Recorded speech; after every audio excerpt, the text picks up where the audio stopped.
নিজ ঘরে গলায় ফাঁস লাগিয়ে আত্মঘাতী এক যুবক। ঘটনা গোবিন্দপুর এলাকায়। এই ঘটনার তদন্তে চুরাইবাড়ি থানার পুলিশ। ৩রা মে শুক্রবার ভোররাত আনুমানিক ৪টা নাগাদ এই ঘটনাটি ঘটে বলে জানা যায়। উত্তর ত্রিপুরা জেলার গোবিন্দপুর এলাকায় এই ঘটনাটি ঘটে। নিজ ঘরে গলায় গামছা দিয়ে ফাঁস লাগিয়ে আত্মহত্যা করল এক যুবক। শুক্রবার ভোর রাতে এই ঘটনাটি ঘটে বলে জানা যায়। মৃত যুবকের নাম নিতেন কুমার সিনহা, বয়স 18 বছর। বাবার নাম নীলকুমার সিনহা। পরবর্তীতে এই ঘটনার খবর দেওয়া হয় চুরাইবাড়ি থানায়।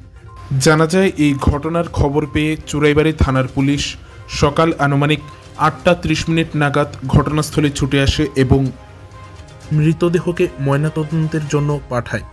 তবে ঠিক কী কারণে ওই যুবক আত্মহত্যা করেছে তা এখন পর্যন্ত জানা যায়নি। বর্তমানে পুলিশ এই ঘটনার তদন্ত শুরু করেছে। এই ঘটনা সম্পর্কে চুরাইবাড়ি থানার এক পুলিশ জানালেন, আমি সকাল 7:30 থানাতে খবর আসছে যে গোবিন্দপুর নাকি একটা সুসাইড করেছে একটা ছেলে। যথার্থে সেই অনুসারে কয়েকটা জিডিতে নোট করা হলো এবং আমাকে ডিরেকশন দিল যাওয়ার জন্য। গেলাম, দেখলাম যে একটা ছেলে মণিপুরে,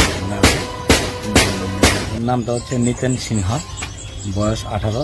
বাবার নাম শ্রী নিখিল কুমার সিনহা, গোবিন্দপুর ওয়ার্ড নম্বর 2। সে ক্লাস 12 ফাইনাল দিয়েছিল।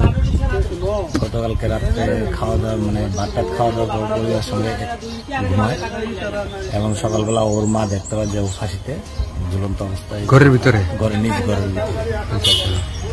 প্রথম আপনাদের কি ধারণা, কি রিয়েল লাগে মারা যেতে পারে? এটা বলা মুশকিল। হয়তো অর্থনৈতিক ফিনান্সিয়াল ক্রাইসিস হতে পারে। পরিবারটা খুব গরিব, দেখে বোঝা গেল। এবারে আপনারা কেস নিয়েছেন কি?